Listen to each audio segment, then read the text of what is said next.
Welcome to Cafe Tales. I'm Ali, your host for today's mystery. We're joining Superintendent Battle today in the quiet Gloucestershire village of Greyminster, where the demolition of an abandoned house has unearthed secrets that have been buried for 30 years. Before we begin, I would love to know where in the world you are tuning in from today. Let me know in the comments. If you like this story, please hit the like button. Your unwavering support means the world to me. Now, settle in with a warm cup of tea, and let's uncover this mystery together. The House at Orchard's End. Chapter 1. The Discovery. The morning mist still clung to the hedges of Greyminster when Tom Fletcher arrived at what the villagers had always called Orchard House, though precious little remained to justify either part of its name. The house itself had been reduced to foundation stones and scattered brick over the past fortnight, and the orchard that had once stretched behind it now consisted of 3 old apple trees standing like ancient sentinels over weedy ground. Tom spat on his hands and gripped the handle of his spade with the practiced ease of a man who had spent 20 years moving earth for other people's purposes. The demolition contract was simple enough: clear the site completely, foundations and all, so that Mrs. Peyton from the next village could build her modern bungalow. It was honest work, and Tom Fletcher had never been one to question the wisdom of replacing the old with the new. Right then, lads, he called to his 2 assistants, young men from the village who were grateful for any employment that paid regular wages. Let's have at this cellar. Mind the beam across the entrance. It's been holding up nothing but air for 30 years, but it'll still break your skull if it takes an ocean to fall. The cellar entrance had been discovered only the previous afternoon, hidden beneath a collapsed section of kitchen flooring. Tom had peered down into the darkness with his electric torch, and seen nothing more alarming than stone walls and what appeared to be a dirt floor some 8 feet below. Still, something about the space had given him pause. Perhaps it was simply the way his torch beam seemed to be swallowed by the shadows, or the peculiar staleness of the air that rose from below. By 10 o'clock, Tom and his crew had rigged a proper ladder and begun the systematic excavation of the cellar floor. The earth came away easily enough, black loam mixed with fragments of pottery and the occasional rusted nail. Tom worked steadily, his mind occupied with calculations of how many more days the job would require and whether Mrs. Peyton might be persuaded to authorize the removal of those stubborn apple trees. It was young Billy Hartwell who first struck something that wasn't earth or pottery. "Mr. Fletcher," Billy called, his voice carrying an odd note that made Tom look up from his own section of floor. "There's something here that don't feel right." Tom made his way across the uneven floor to where Billy stood, spade held uncertainly in his hands. "What sort of something?" "Well, it's hard, but not like stone, and it's—" Billy swallowed hard. "It's the right shape to be a bone, Mr. Fletcher, a big one." Tom took the spade and scraped carefully at the earth around Billy's discovery. Within moments, he had exposed what was unmistakably a human ribcage, yellowed with age but still intact. His hands, steady enough when dealing with ordinary foundations and drainage pipes, began to tremble slightly as he brushed away more soil. "Dear God," he whispered. The skeleton lay on its back, arms crossed over the chest in an attitude that suggested careful placement rather than hasty burial. But it was the clothing that made Tom Fletcher sit back on his heels and wipe his forehead with a suddenly unsteady hand. Clinging to the bones in tatters and patches were the unmistakable remains of white fabric, silk by the look of it, and cut in the style of a woman's dress. A wedding dress, unless Tom Fletcher was very much mistaken. "Billy," he said quietly, never taking his eyes from the skeleton, "you run along to the village and fetch P.C. Wilkins. Tell him to come at once, and tell him to telephone to the county police from Mrs. Carmichael's post office. Tell them—" Tom paused, searching for words adequate to the situation. "Tell them we found something that's been waiting a very long time to be discovered." As Billy scrambled up the ladder and his footsteps faded across the rubble above, Tom Fletcher found himself alone with his grim discovery. He had uncovered many things in his years of digging: Roman coins, medieval pottery, the stone foundations of buildings that had vanished from memory, but nothing had ever made him feel quite so much like an intruder, as though he had stumbled into a story that was not yet finished telling itself. The skeleton seemed to gaze up at him through empty sockets, and Tom noticed, with growing unease, that something white was caught between the ribs, a fragment of paper perhaps, or cloth different from the dress. He made no move to disturb it further. Some instinct, born perhaps of too many years spent uncovering the buried past, told him that this discovery would require more delicate handling than his rough spade could provide. Above him, he could hear the sound of running feet and voices calling across the village green. Soon enough, there would be officials and questions and all the complicated business that followed when the dead refused to stay quietly buried. Tom Fletcher settled himself on an upturned crate to wait, his eyes drawn repeatedly to the pathetic remnants of what had once been someone's most important day. The morning mist had lifted completely now, and shafts of sunlight fell through the cellar entrance to illuminate the skeleton in stark, pitiless detail. In the distance, Tom could hear the church bells of Greyminster striking 11 o'clock, marking another hour in a day that had already become unlike any other in the village's quiet history. Chapter 2. Superintendent Battle arrives. The 2:47 train from London discharged only to passengers at Greyminster Halt, a modest platform that served the village and surrounding farms with the grudging efficiency typical of branch railway lines. The first passenger was Mrs. Headley, returning from a visit to her sister in Cheltenham with a basket of preserves and the latest London fashions catalogue. The second was a large, solid man in a mackintosh who carried a small leather suitcase and moved with the unhurried deliberation of someone accustomed to arriving precisely when and where he intended. Superintendent Battle surveyed the modest platform and the single track that disappeared around a bend marked by hawthorn hedges. The air carried the clean scent of recent rain and something else, the indefinable atmosphere of a small community that had recently been disturbed from its routine.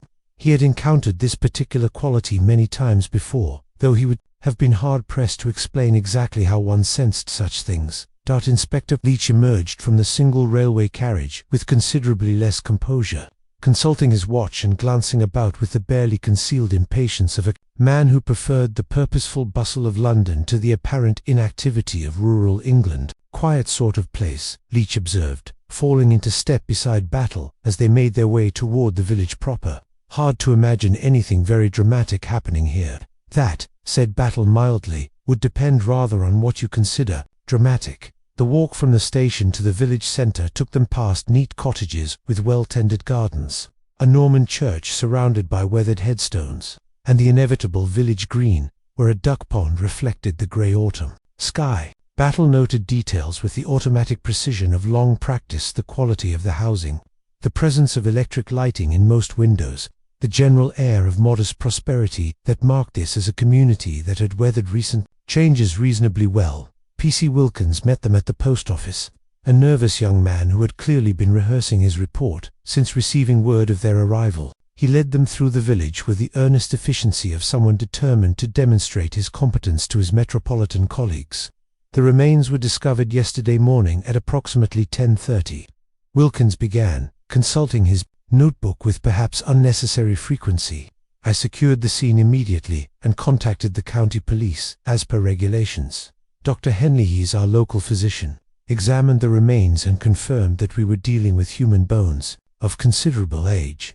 Battle listened without interruption as they walked, but his attention was equally divided between Wilkins's account and his own observations of their route. The demolished house sat at the village's eastern edge, where the organized domesticity of Greyminster gave way to fields and woodland. Someone had taken care to preserve the mature trees along this lane, and Battle noted with interest that several of the larger houses commanded clear views of what had once been Orchard House. The excavation site presented itself as a study in organized disruption. The demolition crew had rigged canvas sheeting to protect the cellar from weather, and their equipment stood neatly arranged at a respectful distance from the discovery. Tom Fletcher waited beside a wheelbarrow, his cap in his hands and his weathered face bearing the expression of a man who had encountered something well outside his usual experience. Battle descended into the cellar with a careful attention he brought to all crime scenes, though this particular scene had been undisturbed for decades rather than hours. The skeleton lay exactly as Tom Fletcher had described, on its back, arms crossed, surrounded by the pathetic remnants of what had clearly been an elaborate dress. But it was the small details that captured Battle's interest, the way the bones were positioned with obvious care, the fragment of paper caught between the ribs, and something else that the others had apparently missed. "Interesting," he murmured, crouching beside the skull. "What's that, sir?" Leach asked, positioning himself for a better view. Battle pointed with his pencil to a small depression in the temporal bone. Someone took considerable trouble with the burial, but they weren't quite careful enough about the cause of death. He spent another quarter-hour in methodical examination, taking notes in his precise handwriting and asking Tom Fletcher to repeat his account of the discovery, with particular attention to the exact position of every bone and fabric fragment. When he finally emerged from the cellar, Baddow found that word of the Scotland Yard. Officers' arrival had drawn a small collection of villagers to the edges of the site. Dr. Henley proved to be a spare man in his 60s with the brisk manner of someone accustomed to dealing with emergencies. He had examined the remains with professional thoroughness and was prepared to discuss his findings with the calm precision that Battle appreciated in medical men. The skeleton is that of a young woman, I should say, between 20 and 30 years of age, Dr. Henley reported. The bones show no signs of disease, and the dental work what remains of it suggests someone from a comfortable background. The fabric appears to be silk, and there are traces of what might have been lace trim. How long buried would you estimate? Difficult to say with precision, but certainly decades rather than years. The condition of the fabric and the degree of soil penetration suggests perhaps 20 to 30 years, possibly longer. Battle nodded thoughtfully.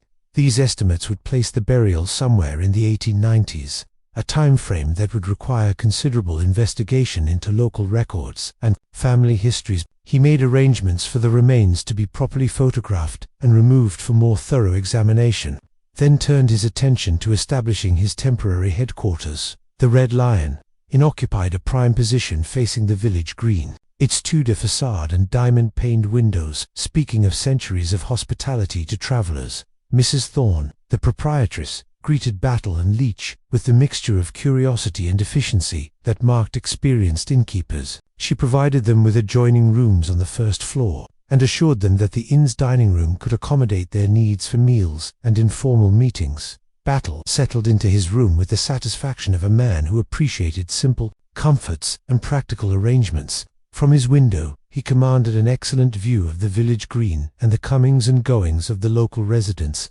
Before unpacking his suitcase, he spent several minutes at the window, watching the patterns of village life with the patient attention that had served him well throughout his career.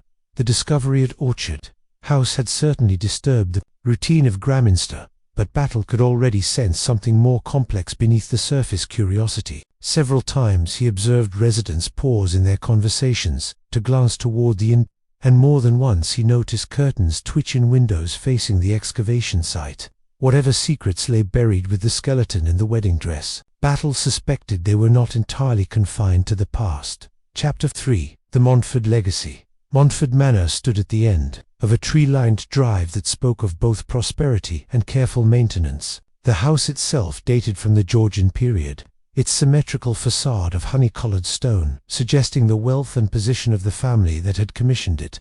Battle observed that the grounds were well kept, without being ostentatious, the sort of understated elegance that came from generations of secure income rather than recent acquisition. Inspector Leach straightened his tie as they approached the front entrance. Impressive place. These old county families usually have interesting stories to tell. Indeed, Battle replied, noting the way the afternoon light fell across the diamond-paned windows and revealed movement within.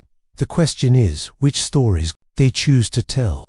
The door was answered by a middle-aged woman, whose black dress and efficient manner identified her as the housekeeper. She received Battle's card with the practiced composure of someone accustomed to managing the social requirements of a household that still maintained proper standards. Superintendent Battle to see Colonel Montford, Battle said. I believe he is expecting us. They were shown into a morning room that overlooked the gardens toward the village. The furnishings reflected generations of accumulated comfort, well-worn leather chairs, family portraits in heavy frames, and the sort of small personal objects that spoke of lives lived within these walls rather than mere decoration. Battle positioned himself near the window, where he could observe both the occupants of the room and the view toward the excavation site. Colonel Edmund Montford entered with the bearing of a man accustomed to command, though Battle noted the slight stiffness in his left leg that suggested an old military injury. He was perhaps 60 years of age, with greying hair and the weathered complexion of someone who spent considerable time outdoors. His handshake was firm, his manner cordial but reserved. Superintendent Battle. Inspector Leach, I understand you're investigating the rather unfortunate discovery at the old house. Terrible business, of course, but I'm not certain how we might be of assistance. Perhaps you could tell us something about the history of the property, Battle suggested. I understand it belonged to your family. Indeed, my late uncle Tobias owned Orchard House until his death, or rather, his disappearance. The matter was never entirely resolved. Colonel Montford's tone remained carefully neutral, but Battle detected the slight tension that accompanied discussions of family embarrassments. They were joined by Mrs. Vivian Montford, a handsome woman, whose blonde hair and carefully maintained appearance suggested attention to current fashions despite her country setting. She acknowledged the introductions with cool politeness, settling herself in a chair positioned slightly apart from her husband.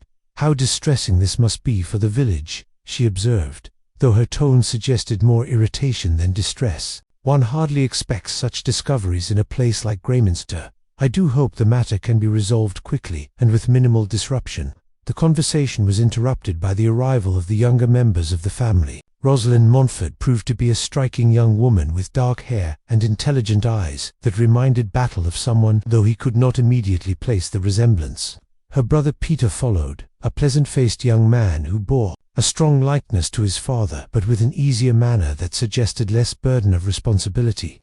"We heard voices," Rosalind said, settling into a chair near Battle with the natural grace of someone comfortable in her surroundings. "Peter and I have been wondering about the discovery ever since we heard. How extraordinary that someone should have been buried there all this time." "You find it extraordinary rather than distressing?" Battle asked mildly. "Both, I suppose. But one can't help being curious about such things. Who was she? How did she come to be buried there? It's rather like something from a novel." Peter nodded agreement, though his manner suggested less enthusiasm for the romantic aspects of the discovery. "Still, it's rather unsettling to think of it happening so close to home. Makes one wonder what other secrets might be lurking about the countryside." "Peter," his mother said sharply, "I hardly think we need to encourage such speculation." Battle filed away this small family dynamic. While continuing his gentle questioning about the history of Orchard House, he learned that Tobias Montford had been Colonel Montford's uncle, a man described with careful neutrality as rather eccentric, and not entirely suited to country life.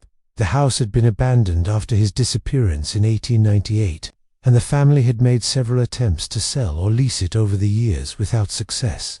"The villagers considered it unlucky," Colonel Montford explained.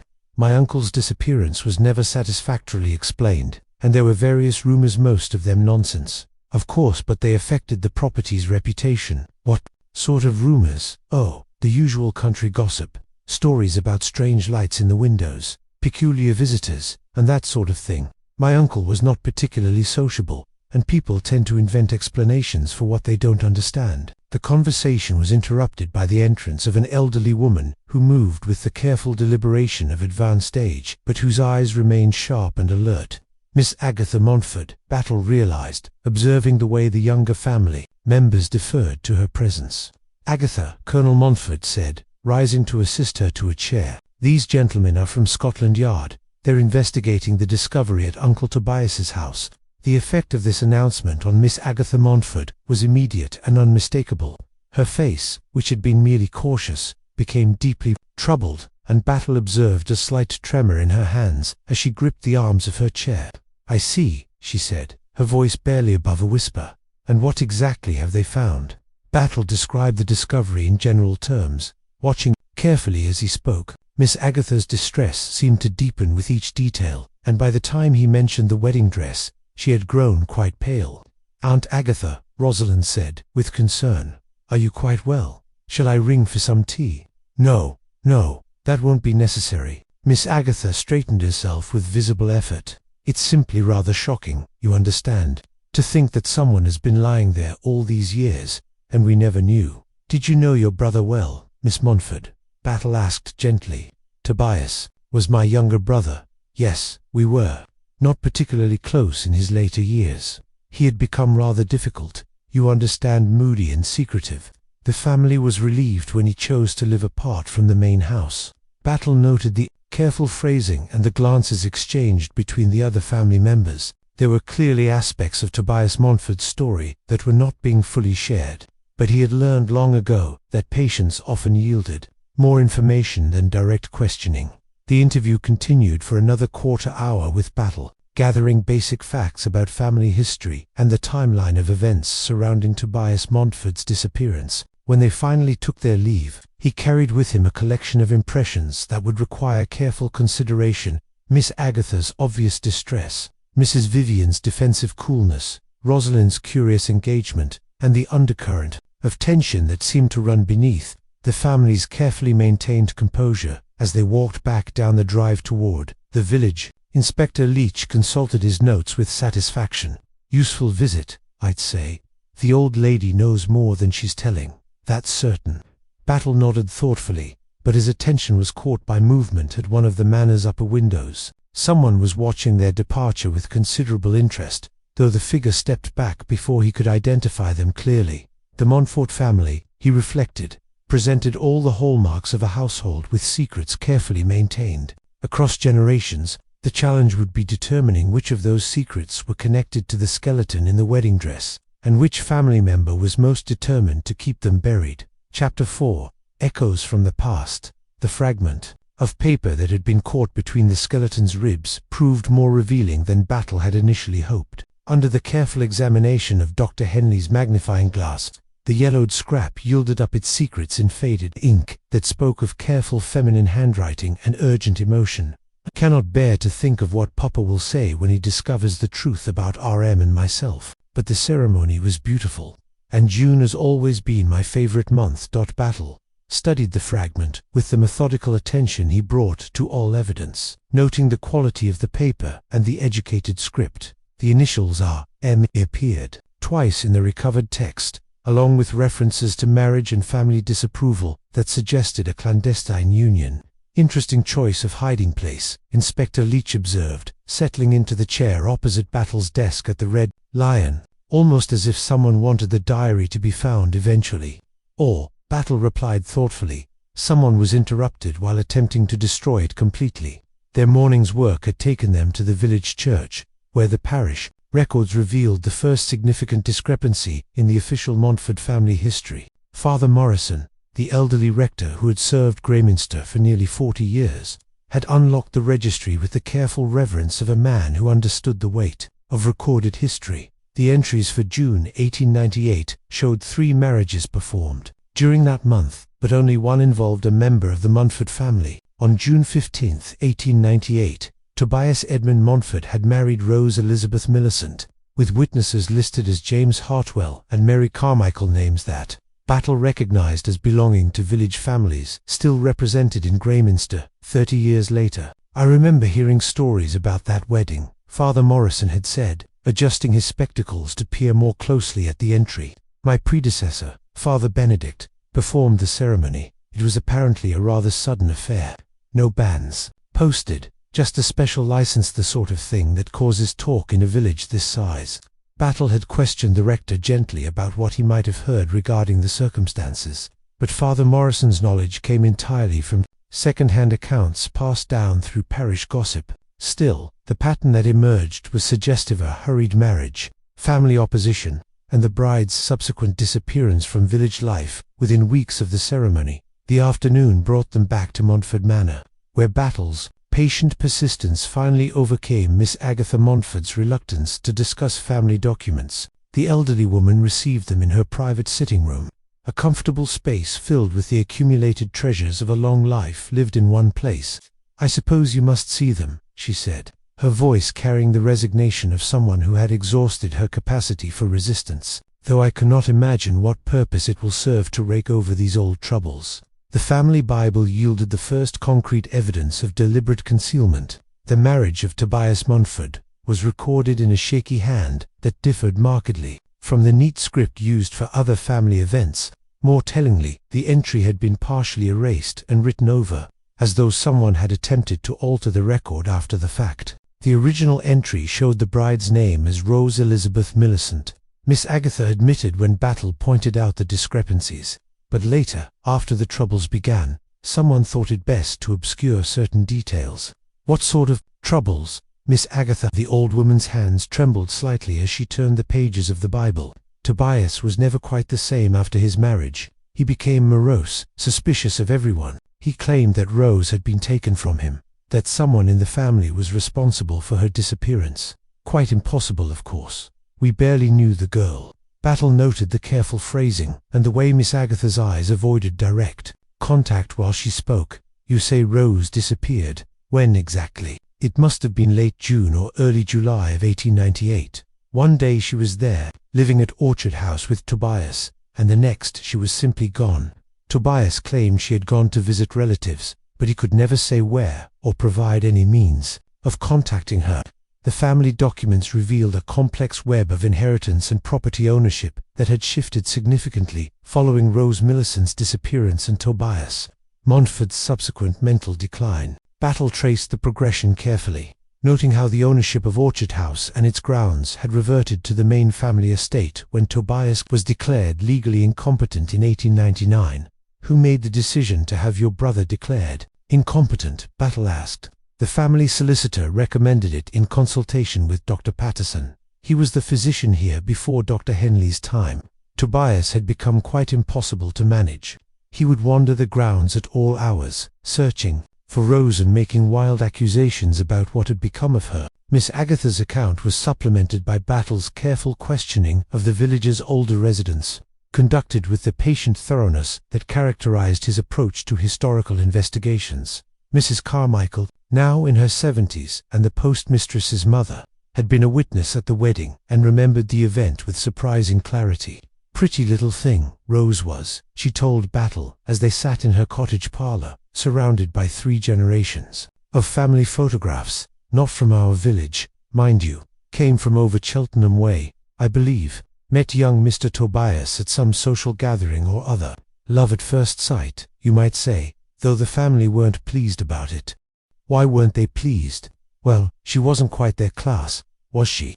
Nice enough girl, well-spoken and all, but her father was in trade, made his money in manufacturing. I heard the Montfords had always married within the county families, if you understand my meaning. Mrs. Carmichael's memories painted a picture of a young woman caught between social worlds, acceptable enough to win Tobias Montford's affection, but not sufficiently connected to gain his family's approval. The hasty marriage suggested desperation on both sides, and Rose's subsequent isolation at Orchard House had apparently deepened rather than resolved the family tensions. She came to the post office once or twice in those first weeks. Mrs. Carmichael recalled seemed nervous, always looking over her shoulder as though she expected someone to follow her.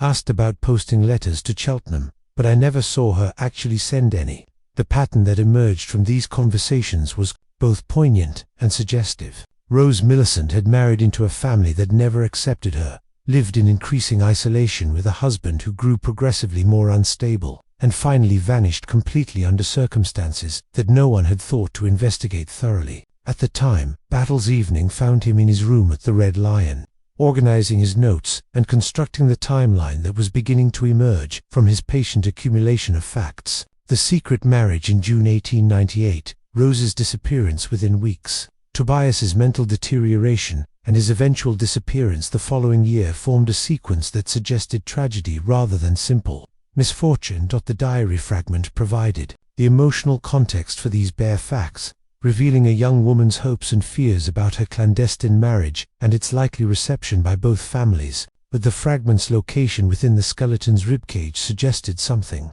more sinister than disappointment or family rejection. From his window, Battle could see the lights of Montford Manor glowing in the distance across the fields. Somewhere within those walls, he was increasingly certain, lay the knowledge that would explain not only Rose Millicent's fate, but the carefully maintained family silences that had preserved their secrets for 3 decades. Chapter 5. Buried Secrets. Dr. Henley's surgery occupied the ground floor of his comfortable house facing the village green, and it was there that Battle found himself on a grey Thursday morning, studying the careful documentation of a 30-year-old death. The skeleton had been laid out on the examination table with scientific precision, each bone cleaned and positioned according to anatomical correctness. The fracture is quite clear once you know where to look, Dr. Henley said, indicating the temporal bone with his pencil. A single blow delivered with considerable force to the left side of the skull. The angle suggests the victim was struck from above and behind, not the sort of injury one sustains in an accidental fall. Battle examined the bone fragment carefully. noting the clean edges of the break and the radiating crack lines that spoke of sudden violent impact. What sort of weapon would produce such an injury? Something heavy and blunt, a poker perhaps, or a walking stick with a weighted head. The damage is consistent with a single blow rather than repeated strikes, which suggests either great force or considerable precision on the part of the attacker. The revelation transformed Battle's understanding of the case from mysterious disappearance to deliberate murder. Rose Millicent had not simply vanished from her unhappy marriage. She had been killed and carefully buried in a manner designed to conceal the crime. The wedding dress, which had initially struck Battle as poignant, now seemed macabre in its suggestion of interrupted hopes. How long after death would burial have taken place? Battle asked. Dr. Henley considered the question with the thoroughness that marked his professional approach. Given the preservation of the clothing and the position of the skeleton, I would estimate burial occurred within hours rather than days. Someone took considerable care to ensure proper positioning. This was not a hasty concealment. Battle spent the remainder of the morning reviewing the local stories that Mrs. Carmichael and other village residents had shared about the period following Rose's disappearance. Several mentioned Tobias Montford's increasingly erratic behavior, including his habit of searching the grounds around Orchard House and his repeated claims that Rose had been taken from him. But one detail in particular had captured Battle's attention. Multiple witnesses recalled Tobias's obsession with the orchard behind the house. Old James Hartwell had told Battle the previous evening he would spend hours out there, walking between the trees, digging with his hands, calling her name. Poor devil seemed convinced she was somewhere on the property, though the family insisted she'd gone back to her people in Cheltenham. The pattern suggested that Tobias Montford had known more about his wife's fate than he had been able to articulate coherently. His mental deterioration, which the family had attributed to grief and disappointment, might instead have been the result of witnessing or discovering Rose's murder. Battle returned to the excavation site with a team of workers borrowed from the county police, armed with systematic instructions for searching the orchard area. Inspector Leach supervised the grid pattern search, while Battle observed from a position that allowed him to watch both the work and the approaches to the site. He noted with interest that several members of the Montford family had found reasons to pass by during the morning, each pausing to observe the renewed activity with carefully controlled expressions. The second discovery came just before noon, when one of the constables called attention to an area beneath the largest of the remaining apple trees. The soil here showed the same artificial settling that had marked the cellar burial site, and careful excavation soon revealed the outline of another grave. This skeleton was in a markedly different condition from the first. Where Rose's burial had been careful and deliberate, this grave showed signs of hasty concealment. The bones lay in a twisted position that suggested the body had been placed quickly and without ceremony, and the remains of clothing indicated male attire of good quality but in disarray. More significantly, the skeleton was accompanied by personal effects that had survived the decades underground. A pocket watch, badly tarnished but still bearing an engraved inscription, provided the first concrete identification: TEM 21st birthday 1875. Battle calculated quickly. Tobias Edmund Montford would have been 44 years old in 1898, matching Dr. Henley's preliminary assessment of the skeleton's age. Another skull fracture, Dr. Henley confirmed after his initial examination. Similar weapon, similar angle of attack. Both victims were struck from behind, suggesting they were taken by surprise or killed by someone they trusted enough to turn their backs on. The implications of this second discovery required careful consideration.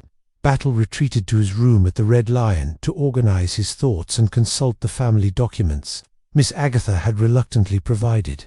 The inheritance records revealed a complex pattern that had been obscured by the passage of time and careful legal management. Prior to his marriage, Tobias Montford had inherited Orchard House and its grounds from his grandfather, making the property independent of the main Montford estate. This inheritance had been set up to pass to Tobias's children, or, failing that, to revert to his eldest brother, Colonel Edmund's father, Henry Montford. The legal records showed that Tobias had been declared dead in absentia in 1902. For years after his disappearance, this declaration had allowed the property to pass to Henry Montford, who had subsequently incorporated it into the main estate. The financial benefit to the family had been substantial. Orchard House commanded excellent agricultural land, and its sale or development rights had provided the capital for several improvements to Montford Manor during the early 1900s. Battle traced the chain of ownership through to the present day, noting how the current Colonel Montford's comfortable circumstances rested substantially on property that had become available through his uncle's convenient disappearance. The pattern suggested motive as well as opportunity. Someone in the Montford family had gained significantly from the deaths of both Tobias and Rose. The timing of the murders also supported this theory. Rose's death in late June 1898 would have eliminated any claim she might have had as Tobias's widow, while Tobias's subsequent murder had cleared the way for the property to revert to his brother. The careful burial of Rose contrasted with the hasty concealment of Tobias, suggesting the murders had been planned with different degrees of preparation. Battle's investigation into the family's circumstances during 1898 revealed additional suggestive details.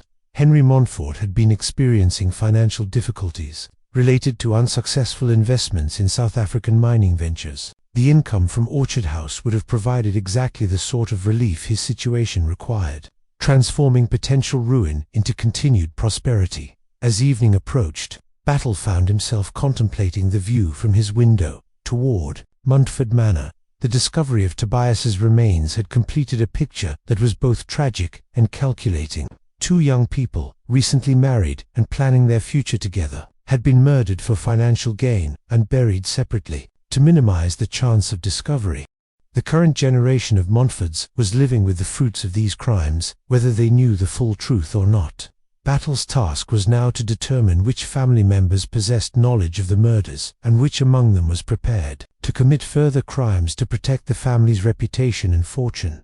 The skeleton in the wedding dress had revealed her secrets, but Battle suspected the most dangerous revelations still lay ahead. Someone in Greyminster was prepared to kill to keep the past buried, and that someone was almost certainly watching his investigation with growing desperation.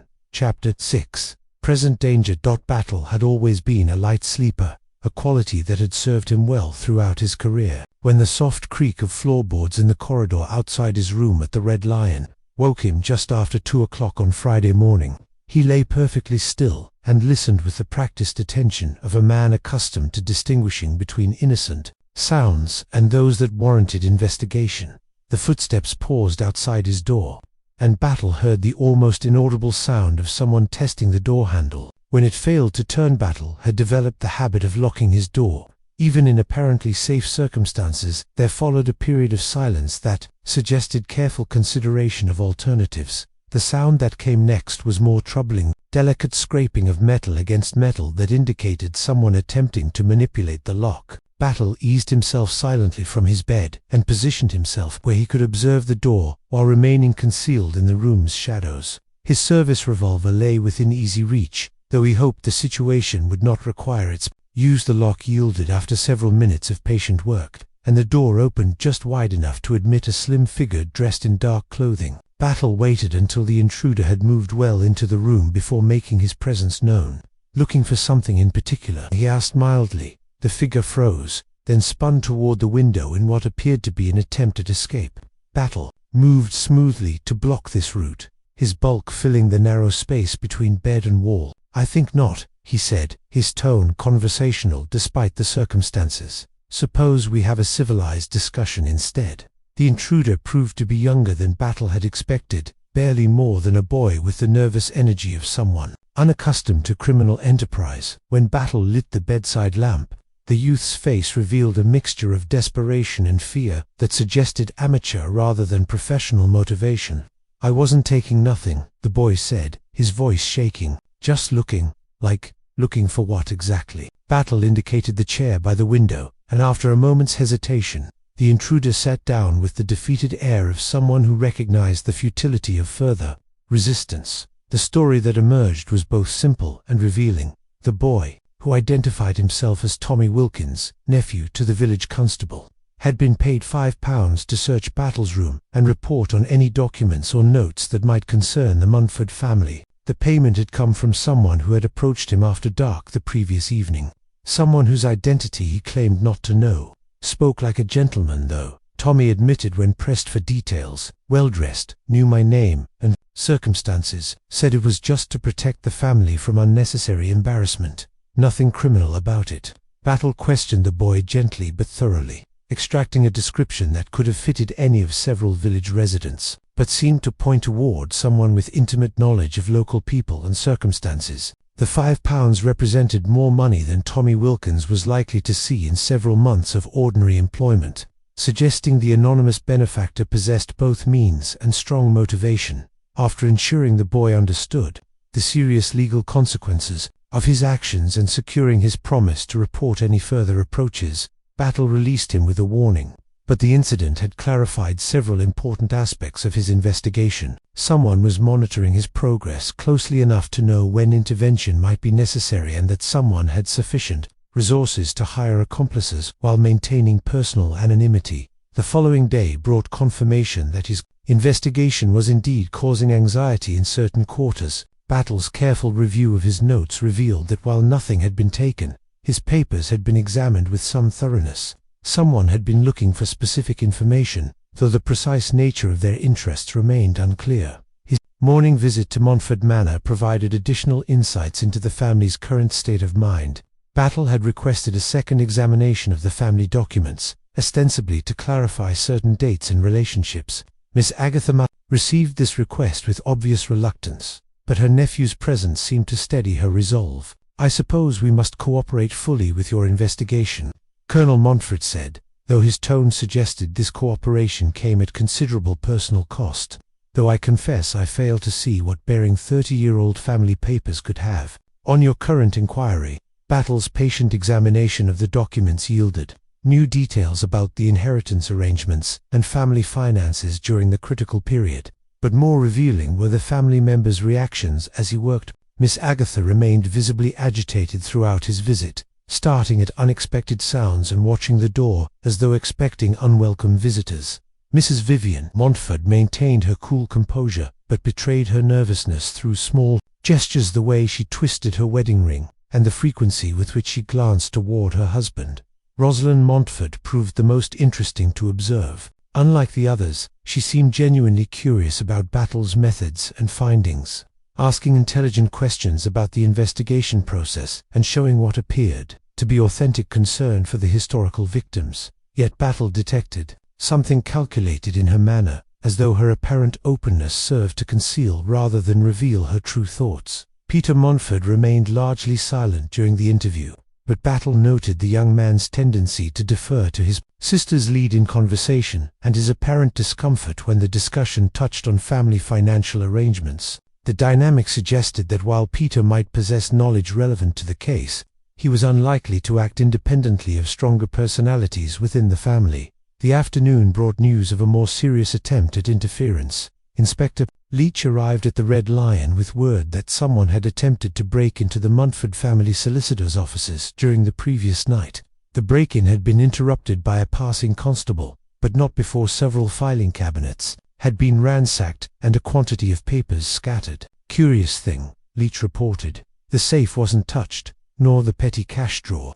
Whoever it was seemed interested only in the files relating to family legal matters. The solicitor is quite shaken. Says nothing like this has happened in 40 years of practice." Battle considered this development with growing certainty that his investigation had struck close to dangerous ground. Someone was prepared to take considerable risks to prevent certain information from coming to light, and that someone possessed detailed knowledge of where such information might be stored. His evening walk through the village provided the final piece of evidence he needed. Battle had developed the habit of taking a constitutional after dinner, ostensibly for the exercise, but actually to observe the patterns of village life when residents believed themselves unobserved.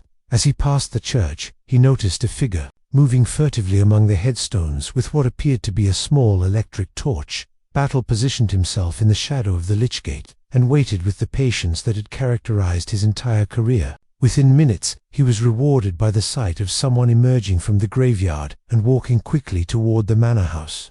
The figure's gait and bearing were unmistakable, and Battle finally understood which member of the Montford family was prepared to commit crimes to protect the family's reputation. The knowledge brought with it both satisfaction and concern. Battle now knew his adversary's identity, but he also recognized that a cornered criminal posed far greater danger than one who believed their secret remained safe. Chapter 7. The Weight of Truth. Saturday morning found the Montford family assembled in their drawing room under circumstances none of them had anticipated when Battle first arrived in Greyminster. The superintendent had requested their presence for what he termed a final review of the facts, and something in his manner had discouraged any attempt at refusal. Inspector Leach sat quietly by the window, his notebook ready but his attention focused on observing rather than recording. Battle positioned himself near the fireplace where he could observe each family member clearly. Miss Agatha occupied her usual chair, her hands folded tightly in her lap, and her face bearing the resignation of someone who had exhausted her capacity for resistance. Colonel Montford sat stiffly upright, his military bearing intact despite the obvious strain of recent days. Mrs. Vivian maintained her customary composure, though Battle noted the slight tremor in her hands as she arranged her skirts. Rosalind and Peter sat together on the sofa, their physical proximity suggesting mutual support in the face of unwelcome revelations. "I believe we now understand what happened to Tobias Montfort and his wife Rose in the summer of 1898. Battle began, his tone conversational despite the gravity of his words. "The facts, when assembled properly, tell a straightforward story of love, greed, and murder."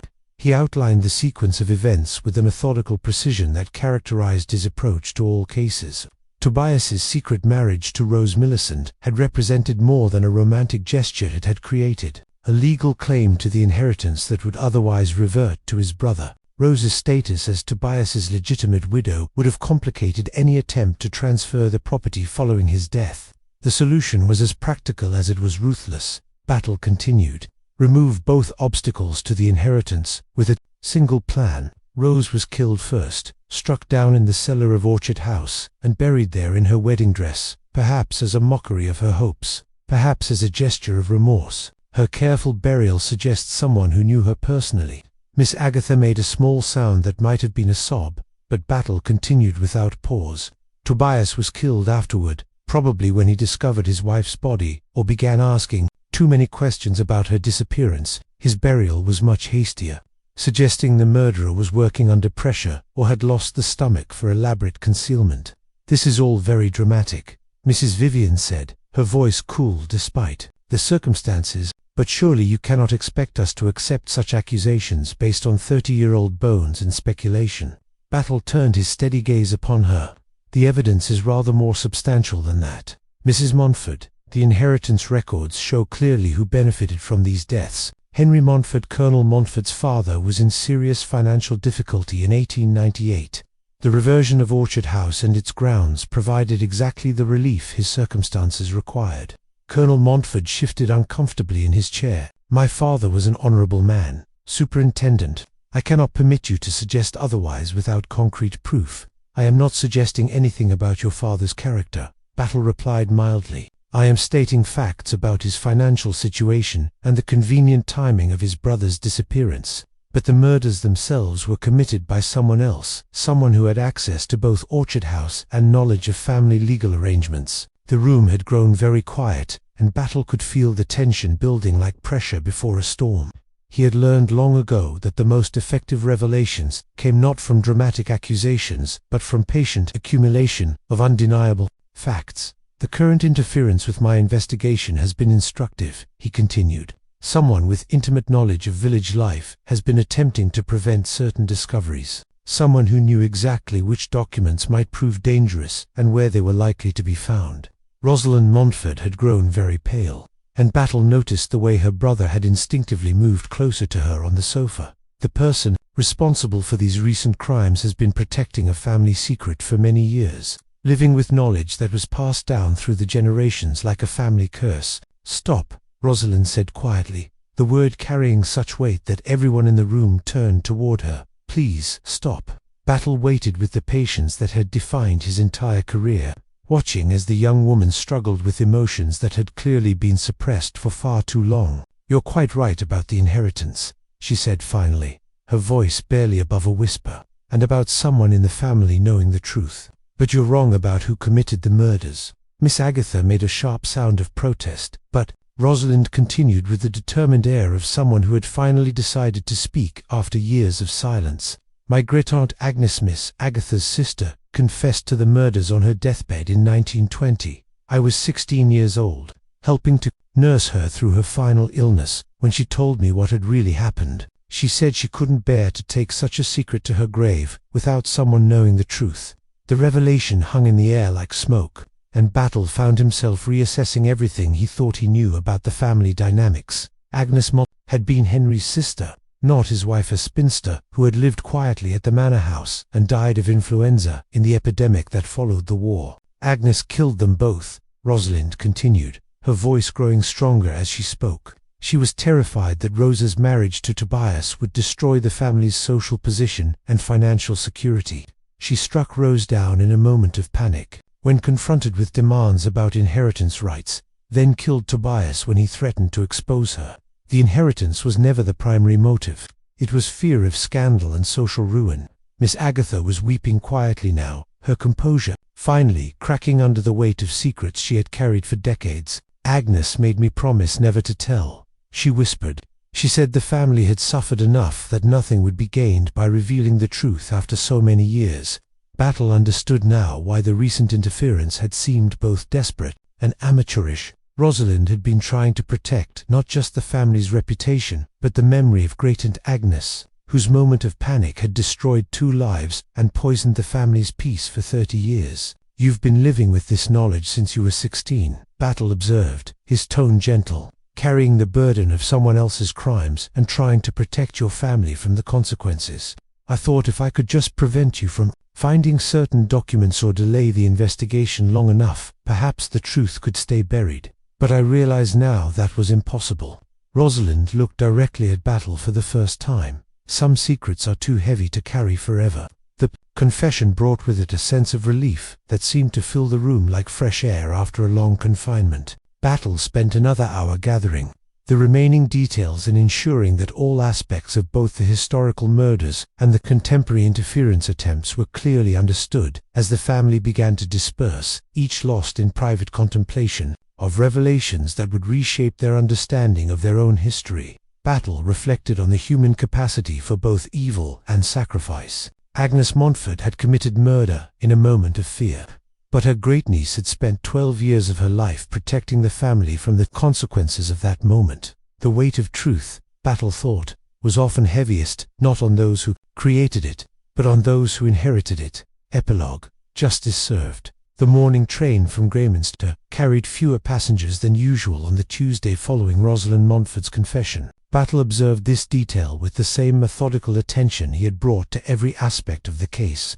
noting how news of the investigation's conclusion had already begun to alter the village's normal rhythms. Word traveled quickly in small communities, and the resolution of a 30-year-old mystery would provide conversation for many months to come. Inspector Leach settled into the seat opposite Battle with the satisfied air of a man who had witnessed justice properly administered. The younger officer had handled the procedural aspects of the case with competence, ensuring that all necessary statements were recorded and that the various attempts at interference were documented according to regulation. "Curious how these old cases work themselves out," Leach observed, consulting his notes one final time before closing his notebook. "You'd think after 30 years the truth would stay buried permanently."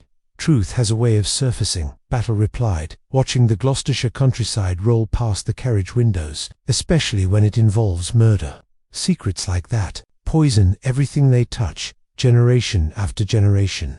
The formal resolution of the case had required 2 additional days in Greyminster, during which Battle had overseen the proper documentation of Agnes Montford's posthumous confession and the careful cataloguing of evidence that would close the files on both Tobias and Rose's deaths. The local authorities had been efficient and cooperative, though Battle sensed their relief at having the matter resolved without further scandal. Rosalind Montford would face charges for her interference with a police investigation, but Battle expected the court would view her actions with considerable sympathy, given the circumstances. She had committed no violence and had ultimately cooperated fully once the truth became unavoidable. The magistrate would likely impose a fine and perhaps a period of probation, allowing her to continue caring for Miss Agatha, whose health had declined markedly following the revelation. the Montford family's future remained uncertain. Colonel Edmund faced no criminal charges, but the knowledge that his comfortable circumstances derived from his great-aunt's murders would undoubtedly affect his standing in the community.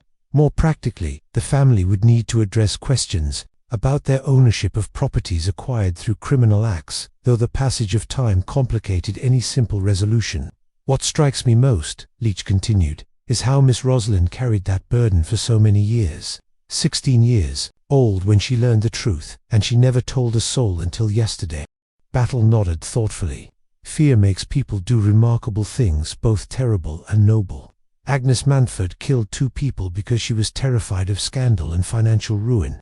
Her great-niece spent 12 years of her life protecting the family from the consequences of that fear." The train's whistle echoed across the fields as they approached a level crossing, and Battle found himself thinking about the strange arithmetic of guilt and innocence that the case had revealed. Agnes Montford had committed double murder in moments of panic, but she had also lived with the knowledge of her crimes for 22 years, before death finally released her from the burden. Rosalind had inherited that burden as a teenager, carried it into adulthood, shaping her entire life around the necessity of protecting her family's secret. "Do you think she always intended to confess eventually?" Leach asked. "I believe she hoped she would never have to," Battle said.